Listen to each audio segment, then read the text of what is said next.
Hey everybody, this is a quick video in case you have a Zanussi brand washing machine and you're getting an E96 error and you're wondering what is this error and can I do anything to get rid of it? So first of all, a little bit of bad news is that the E96 error, it's not like a drain error or an intake error or something like that where we can go to a specific spot and fix it as a homeowner. The E96 error is an electrical anomaly on the control board. And very well may mean that we need a new control board or some of the wiring around it or something like that. And you're probably going to need to have a professional come work on it. However, before you do that, there's one thing you can do, and that is, just like a computer that's kind of acting up and you're not sure why, sometimes just doing a restart on it would just make it work again.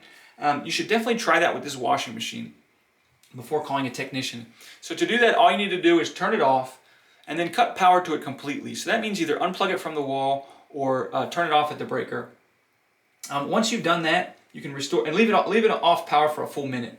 Once you've done that, you can restore power to it, turn it back on. The error will be cleared out. Try to run a cycle, and hopefully the error won't come back. If the error comes back at that point, you should call a technician. But anyways, hope this video helped you at least understand what's going on. Thanks a lot for watching. Have a great day.